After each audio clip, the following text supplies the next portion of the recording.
Land Rover, above and beyond.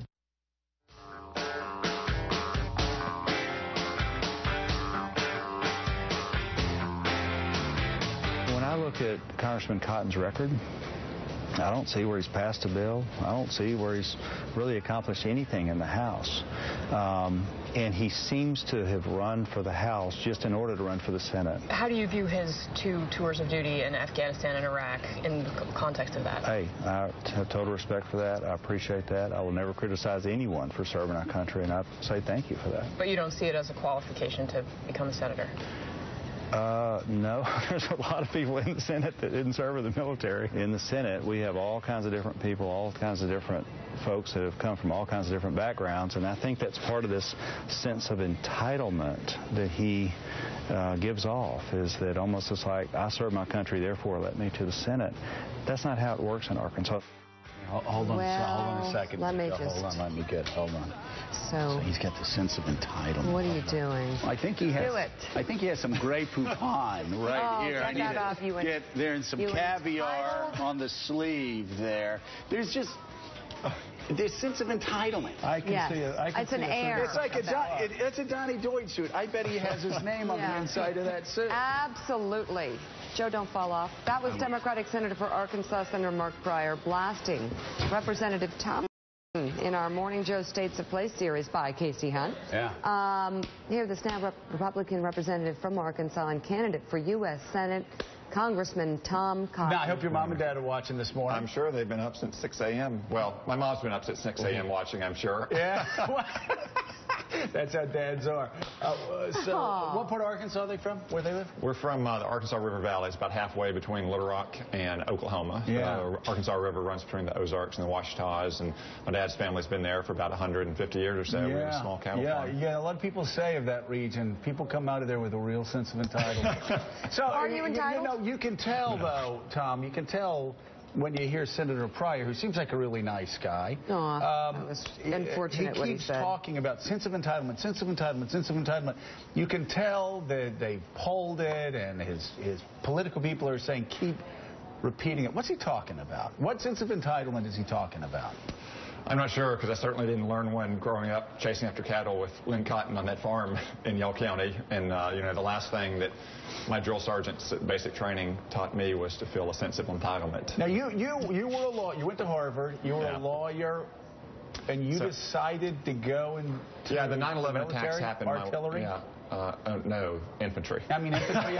Infantry. I meant infantry. No, the 9/11 attacks happened my last year in law school, and that really kind of changed my path in life. I practiced for a couple of years and paid off my student loans, but when that was done, I left my law practice and I volunteered to be in the Army. Why did you choose infantry?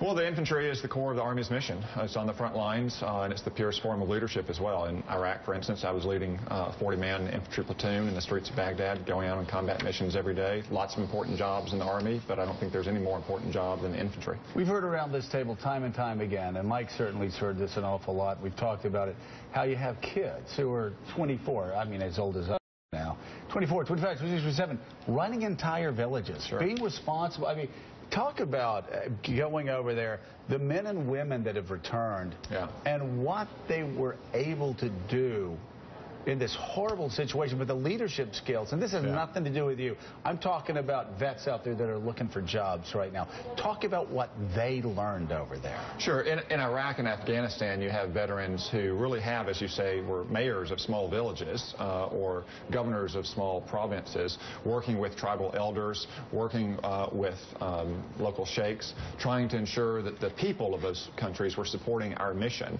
And that's, for instance, when we turned the corner in Iraq and Afghanistan, 2007, 2008 is when we were able to win the people over. And it's not just the concrete skills you learn in the military, like knocking out a bunker or setting up a machine gun nest. It's the intangible skills that we learn. Leadership, overcoming adversity, teamwork, dealing with ambiguity. And that's why I tell employers, just hire a veteran. It doesn't matter what skills they learn. Hire a veteran. They can learn the job skills. The leadership they have, though, Whatever you got, they face worse. Yeah, you have many Wall Street companies now hiring veterans, and it's about time. But the war in Afghanistan today, last Thursday there was a 19-year-old Marine killed in Afghanistan. He was 7 or 8 years of age when we first went into Afghanistan. In terms of an issue on the ground in Arkansas running for the Senate, is the war still an issue there? It is. Arkansans are worried about being in Afghanistan indefinitely, but they're also worried about Afghanistan or any other part of the world becoming a safe haven again. Because remember, Afghanistan and Pakistan is where al-Qaeda planned and launched the 9/11 attacks from.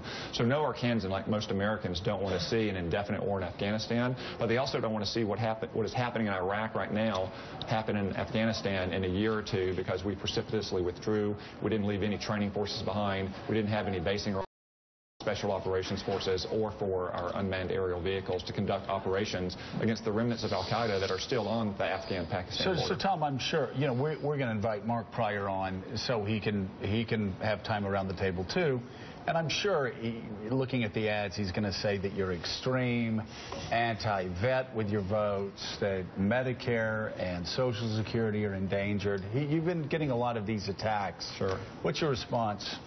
I would say the only thing that's extreme is casting the decisive vote for Obamacare 5 years ago and still standing by it today. You mentioned Medicare. Over 100,000 Arkansans are on Medicare Advantage, and they're seeing their premiums increase or even losing access to their plans because Mark Pryor voted for Obamacare, which is leading directly to those Medicare Advantage cuts. And he still stands by that vote today in Arkansas? He does. He still defends it. He still says it was the right thing to do. Aren't you glad you asked? All right. Congressman Tom Cotton, thank you so much. It was great to have you on the show. Great to be Tom, on. thank you so much. Thank Good you, to Joe. see you. Doesn't seem entitled to me. He doesn't seem entitled. Seems sort of nice. No You're watching Morning